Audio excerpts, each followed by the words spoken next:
जय हिंद दोस्तों। तो धोरण 12 हिंदी विषयनी सप्टेम्बर 2025 एकम कसोटीનું સંપૂર્ણ પેપર સોલ્યુશન આવી ગયું છે। તો આજના વિડીયોમાં આપણે સંપૂર્ણ પેપર સોલ્યુશન જોઈશું, માટે વિડીયો પૂરો જોજો, વિડીયોને લાઇક કરજો, તમારા બધા મિત્રો સાથે શેર કરજો। તો ચાલો શરૂ કરીએ આજનો વિડીયો। દોસ્તો, ધોરણ 12 હિન્દી વિષયની સપ્ટેમ્બર 2025 એકમ કસોટીનું સંપૂર્ણ પેપર સોલ્યુશન પીડીએફ ફોર્મેટમાં ડાઉનલોડ કરવા માટેની લિંક આ વિડીયોના ડિસ્ક્રિપ્શનમાં આપેલી છે। તેના પર ક્લિક કરીને તમે ક્વેશ્ચન પેપરની અને તેના સંપૂર્ણ પેપર સોલ્યુશનની એમ બંને पीडीएफ ने સૌથી પહેલા ડાઉનલોડ કરી શકો છો।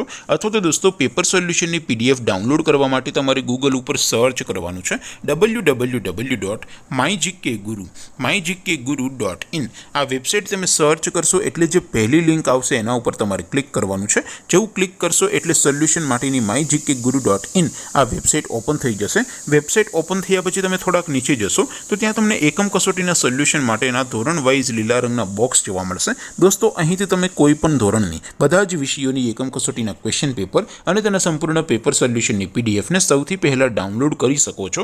જેમ કે દોસ્તો, અત્યારે હું ધોરણ 12 માટે એસટીડી 12 વાળા બોક્સ ઉપર ક્લિક કરીશ। જેવું ક્લિક કરશો એટલે નવું પેજ ઓપન થશે।